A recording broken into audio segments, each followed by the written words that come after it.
It's Christmas! And that means that we can all enjoy very tacky things like your neighbours decorating your house in disgusting lights and opening one of these each day in the lead up to find a disgusting chocolate inside. But what else is new? Well, I'll tell you what's new. Diseases! Or actually, Pandemic Legacy. I am struggling to lift this box onto the screen because of how heavy it is and how much there is inside this game. So, if you haven't heard of Pandemic Legacy, we will give you a brief overview of what Pandemic is actually about and what Legacy is actually about. But this video is actually not so much a review, but more of a kind of a look at Pandemic Legacy. An objective look. It's not what we normally do. It's not the sort of funny thing that you expect from us where we become all silly.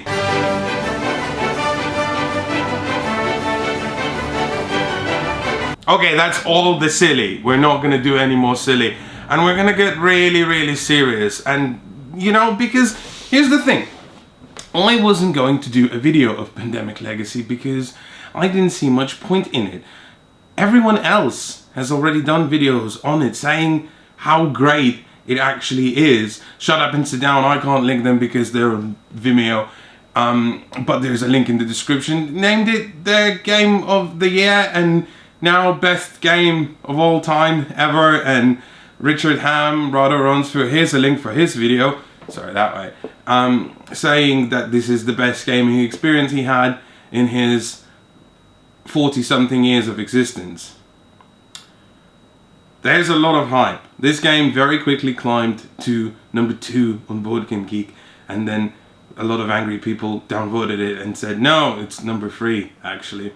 And on top of that, it is number 1 on the thematic game rank, number 1 on the strategy game rank. And when a game like that comes along, you're naturally wondering, is it really that good? Is this the thing? Is this Star Wars Episode 7, effectively? And yes, if you haven't seen Star Wars yet, it is really that good. And Pandemic Legacy is interesting. See, the problem is that I can't show you a lot of the game, and that's because of the nature of the game, because here be spoilers. And I simply have to sit next to this box and talk to you about it because this is the box that we have been playing with. This is the box we've been really enjoying. And this is the box that makes me think, yep, this is definitely a great game. But before we go any further, I would like to say I want to tackle this review in a very different way to everyone else. Rather than say what's really good about Pandemic Legacy, rather than say, you know, why this game is so amazing. And it is. It really is a very good game, and it really is amazing. Is it our best game of the year? I don't know. I've certainly enjoyed a few games a little bit more, I think, but I completely understand why people are digging this as much as they are. But there are some problems with it. And instead of having a really hyped up review like we normally do, I am going to tackle those problems. Thankfully, there's an image of the board on the back of the box, and I can show this to you, so I don't have to like find an illegal internet image of Pandemic Legacy and illegally upload it to this video and illegally show you things. This is all legal. This is legal disease. So in Pandemic, if you haven't played it, and if you haven't played it, it is regarded as one of the best intro co-op games in board games. You know, it is one of those games that, you know, have you played board games yet? No. What should I get? Well, do you like the idea of cooperative games? Yes, get Pandemic. And I'm not surprised. It offers a lot of strategy. It offers camaraderie. It offers, you know, persevering through adversity. It offers friendship. It offers objectives, goals. It offers a lot of different things, and it is very good. But basically what you have is you have a sort of Risk style map of the world, except it's actually probably a lot more accurate, and it is divided into different regions, and all these regions are suffering from 4 diseases. And just like in real life, there are only 4 diseases in the world, but these diseases are slowly starting to overtake. The great thing about Pandemic Legacy is that you actually get to name these diseases. So we named ours Ball Rot. just because we could. I know it's not the most glamorous of names, but it was funny at the time. And the other one we named Cheese and the Lighters, because again, we could. Now here's the thing, once you have all these diseases and you start the game and you go, there's a little bit of cubes here, a little bit of cubes there, and a little bit of cubes there, and you go, right, oh great, this is easy, we can do this, we can tackle the disease. But what happens is that you can normally cure less cubes than there are appearing each turn, so you are really kind of pushed into a corner more and more as the game progresses, and you're trying to swap cards over. You know, this card's very good for you and not very good for me, and if I give you this card, we'll be able to cure this disease in that turn. And all you're trying to do is you're trying to cure the 4 diseases of the world. And Pandemic Legacy starts a little bit like that, except for this advent calendar. Yeah, because we did the advent calendar before, and it's Christmas, and it's sort of self-referential. Alright, anyway, the thing about Pandemic Legacy is that you have a legacy bit, and legacy means that the game evolves as you play it. So each game you play in Pandemic Legacy will have consequences, and the way you play the game will affect the future outcome, and that I find really neat. And to reinforce that, you have this thing, and basically you have a legacy deck that says you need to open this bit and that bit, and there's some boxes in the box that you also need to open, and you open it and it has a sticker or a rule, or it has some new bits, and it adds things, it makes it different, and each game you play it feels like it evolves. And you play a total of 12 months in Pandemic Legacy, from January to December. You play a year of diseases, and it strangely feels great, because each time you move on, each time you progress to the next month, and you progress if you win, and if you don't win twice, you progress anyway. You feel like something new, something different is around the corner, something is going to be exciting, and you get to do that together with your gaming group. You get to open it up and say, let's find out what this is. Oh, it's a bit, yes, it's a new bit. You get really strangely excited about a little bit of plastic and a little sticker, something you find in chewing gum. But this is completely different. And the reason it's different is because it's a game that responds to you, or actually it is a game that makes you respond to it. You see, this is where we're going to get a little bit mean about Pandemic Legacy. And like I said before, I do want to say that I think this is a really amazing game, a great game. But I want to add a little bit to the discourse. I want to make a video that has a place and it has a purpose, because so many people have said Pandemic Legacy is great, and that's great, but you know, let's tackle it a little bit, let's analyze it a little bit, let's poke some holes and prod some prods. Anyway, Spooky Pandemic Problems #1. So full disclosure, we haven't actually finished playing Pandemic Legacy. Most of the reviewers I noticed just blew through it completely, you know, all of season 1 was just done very quickly, and we took our time. We kind of decided to go slow with it. We play about a game, 2 games per session every couple of weeks, and I find that to be okay. I find the long stretch out game, you know, fine, as long as you get together. That's one of the things. You need to get together for this game. You need to have time to actually sit down as a group, because it has to be the same group, because if it's not the same group, you're not getting the same experience. And you know, stick with it, and sometimes that'll work and sometimes that won't. And I feel sorry for people whose games of Pandemic Legacy are going to fall apart simply because of time commitments and, you know, life getting in the way. It hasn't for us, and I'm really glad it hasn't. And I think part of the reason it hasn't is because the call of Pandemic Legacy is so appealing that we want to keep getting back together. Even though we have busy lives and all the different things, we stick through it, and that's great. Spooky Pandemic Problem #2. You see, I might be spoiled. I might be used to the sort of immersive experience that Telltale games gives you. You know, they're computer games, they're not board games, I know that. Or the sort of experience that Life is Strange gave me, which still today is one of the best PC gaming experiences I've had ever. And I kind of was riding high on the wave of that, of the fact that you can choose something and it affects the outcome of the game for you. And here, this is not so much the same. And I know comparing these two things is completely outrageous and not something I should ever be doing, but I am, because I don't care. I don't at all know why these are spooky problems, but they sure are, and it's number 3. I wanted a little bit more player input in Pandemic Legacy. Now, see, player input is a strange thing, because you say, well, after you have a lot of player input, you get to make choices every turn, where you go, what you do, how you move.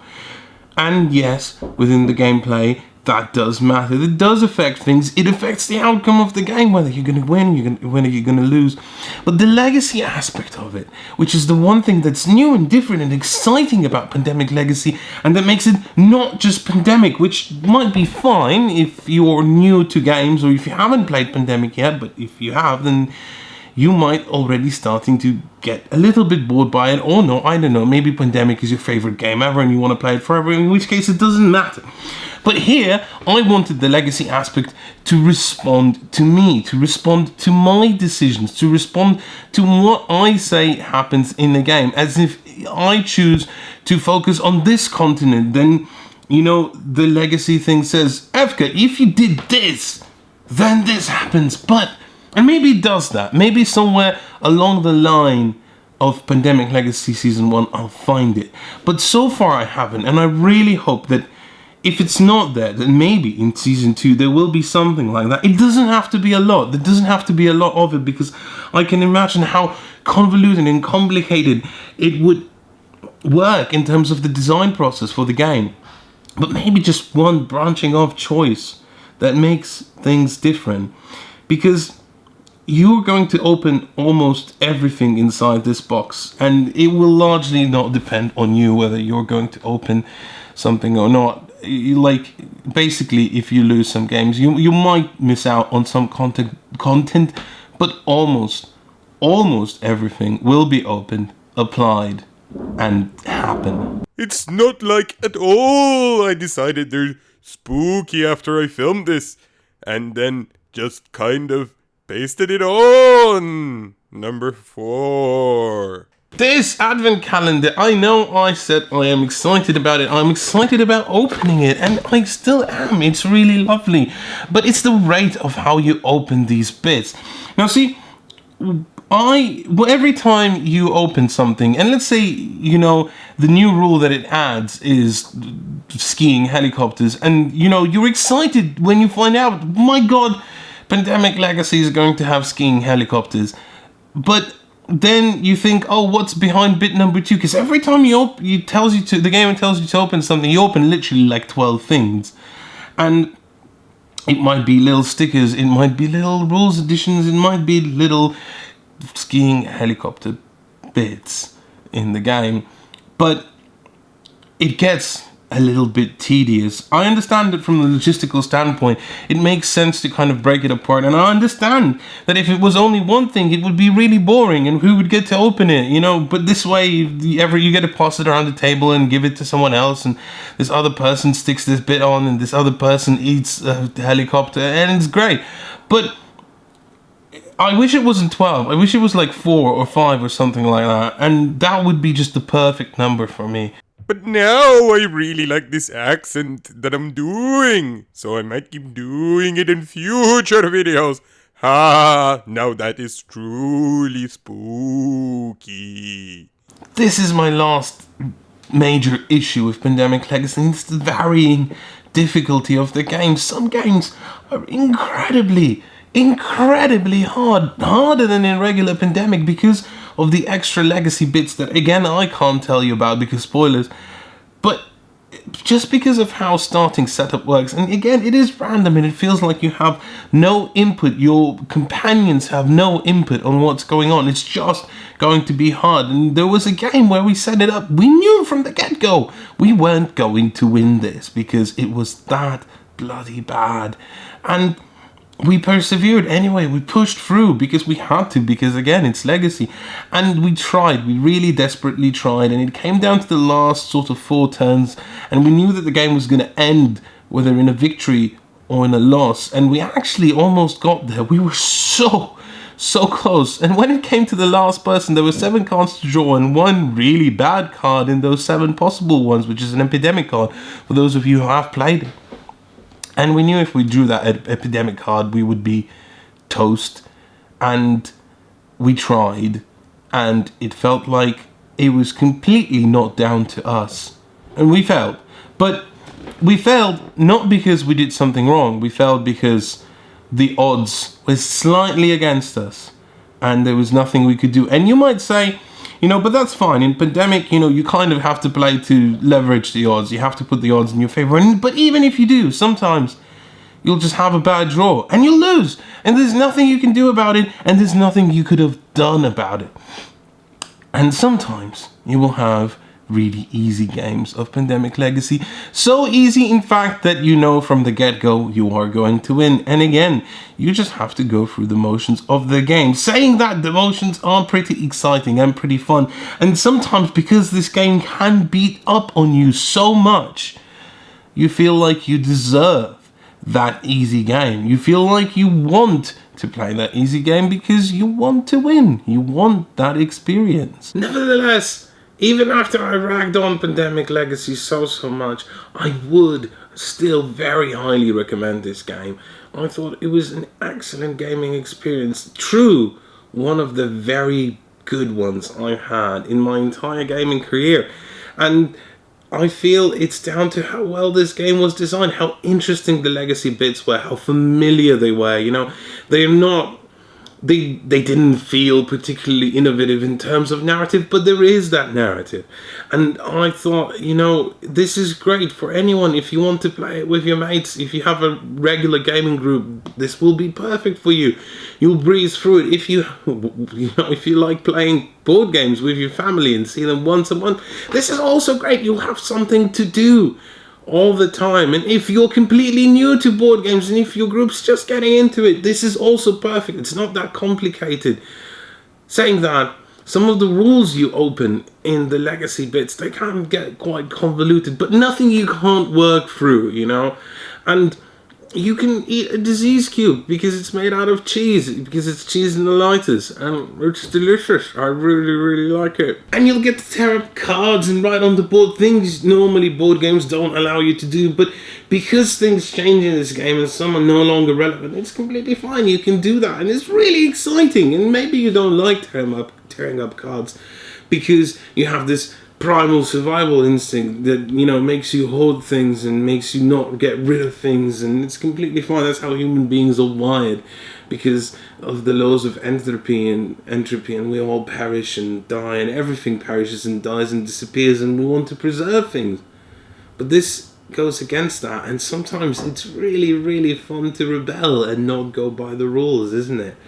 Maybe not for you, and maybe then this game isn't for you, but I would highly recommend playing Pandemic Legacy. If you enjoyed this ramble on Pandemic Legacy and want to watch some of our other reviews, you can subscribe to our channel, no pun included, and you will find other things that are perhaps funnier than this one, and perhaps more informative, or just plain silly. Do give us a look, and do give us a like, or even a dislike if you didn't like us, because all of that stuff really helps. And if you really want to help us out, then share our videos with your friends. Tell your family about it, especially if you want them to get into board games. Show them my video of Mysterium or Time Stories or Forbidden Stars. They're pretty good.